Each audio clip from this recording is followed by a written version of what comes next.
Even more impressive is the number of different species they share the lake with. The African Great Lakes contain the richest diversity of fish in the world.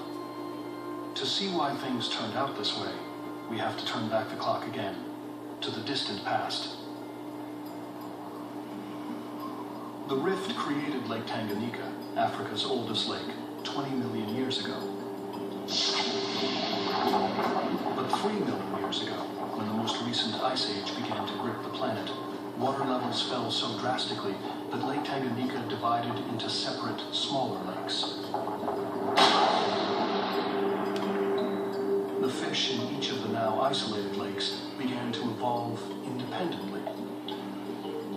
From just one original type of fish, called a cichlid, hundreds of new subspecies arose. Then, as the climate of the rift entered a wet period, Lake Tanganyika filled up again. Suddenly, all the new kinds of cichlids shared a single habitat. They had to compete for the same limited food supplies.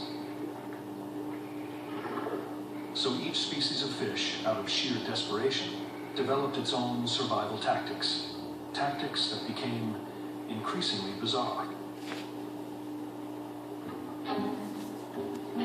These fish may look the same, but there are actually two species here.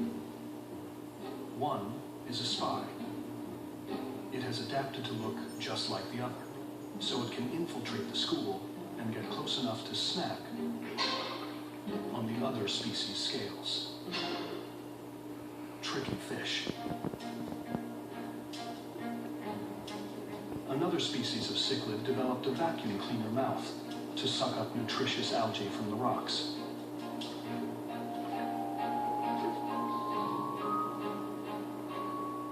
And because big fish eat little fish, some mothers have developed a cunning way to keep their offspring close to home.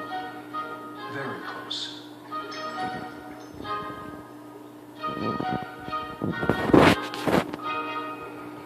It was dramatic shifts in the climate of the Rift Valley that caused the explosion in cichlid species and led to the startling variety of fish there are today in the African Great Lakes.